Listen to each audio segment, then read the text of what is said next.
as I wrote in that paper on the weekend, there's been a resurgence of controversy over welcomes to country. Now, as I've often said here and as I wrote on the weekend, sometimes they're overdone and sometimes they're overly political and sometimes they're just too long and boring. But done in the right way at the right time, I think they're great. I think they're inclusive, educational and all that. But what I can't really understand is why people got angry about the particular ceremony that prompted the latest round of acrimony. It was at the AFL final between the Giants and the Lions the weekend before last. Have a listen. I'm here this evening to perform a ceremony of welcome to country.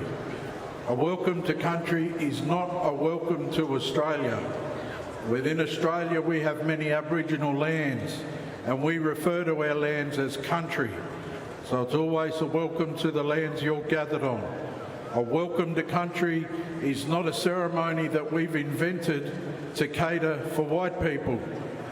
It's a ceremony we've been doing for 250,000 years plus BC, and the BC stands for before Cook.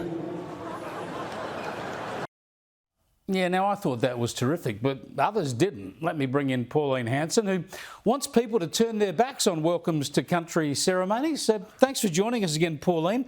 What didn't you like about that particular welcome to country? Oh, come on, Chris, he says, for the starters, 250,000 years. When I was growing up, it was 20,000, then 40,000, then 60, 65,000. Yeah, we know that's rubbish. We know that. Now 250,000. OK, yeah. Stop exaggerating and telling people this. Fair There's point. another thing there. It's not there for the white people, all right? Well, who the hell am I? I'm sick of the racist connotations all the time. We can't say anything about it. I'm called a racist if I criticise anything to do with Aboriginality, and yet, you know, to make these comments. And I was born here, for Christ's sake. Where's my connection to the land? Why do I have to acknowledge that they were here and respect elders past, present and emerging? You don't respect people because you've got to tell them.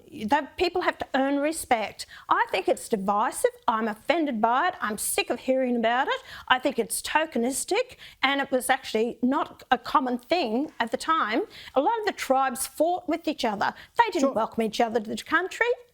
Now, you know, I'm over it. I really think that you and many others, in relation to this particular welcome to country ceremony by Brendan Kerin, have completely misunderstood what he was saying. Now, I've never spoken to him, I don't know the bloke, but what he was saying there, he was hitting back at this divisiveness where people say, I don't need to be welcomed into my own country. He's saying, no, that's not what the ceremony is. The ceremony is not Aboriginal. He's saying, welcome to white people to Australia. He's saying that country means the various areas of Australia. And it's a welcome to everyone, brown, white, black, brindle, whoever's here at this footy game or this meeting, welcome to this particular country. We call this country Gadigal land or Ghana land. He's actually explaining that to people, and I think so many people have taken the opposite meaning from it. Chris, when you actually land and they say this is the land of such and such a tribe, that's going back, what, over a couple of 250 years ago. We've got to move on from there. To say it every time, the politicians get up and they say it one after another.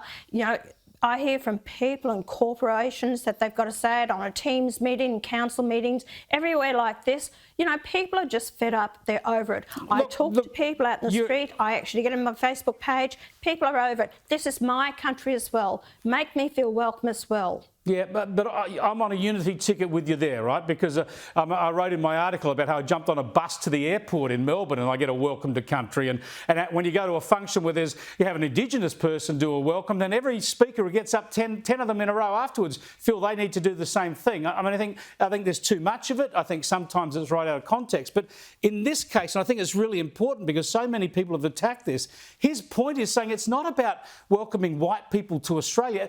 It's not welcome to the country of Australia. It's welcome to Gadigal country or Ghana country or Arunta country. And it's welcome to everybody there, regardless of their colour. So I think it's been misinterpreted. Do you concede when you say people should turn their backs on it? Was that a rhetorical flourish, or are you serious? Or you don't concede that there are some events where it's a good thing to have?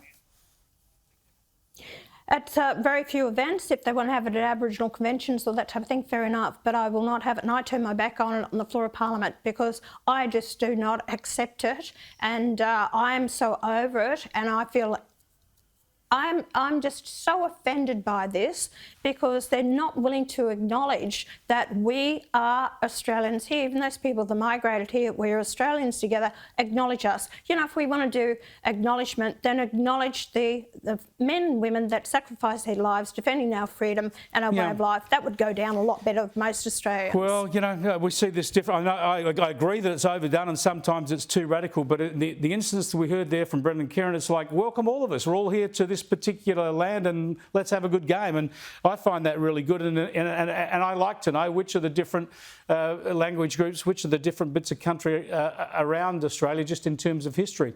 Just very briefly on another issue while I got a chance, negative gearing and real estate investment taxes. Would you be and One Nation be brokering any changes there? No, not at all. Most of the investments comes from those mums and dads who are police nurses or those tradies that actually go and put investment. If we took them out of the market, we wouldn't have the investment properties there. Also, if Albanese wants to do something about it, cut back on immigration and stop foreign ownership of our housing in Australia, that would address the matter and take off the GST off the building of houses, which about 40-45% of new houses is GST. Spot on, Pauline. You nailed all the key points in about 30 seconds. Thanks for joining us again. I appreciate it. Pauline Hanson there, the One Nation founder and leader.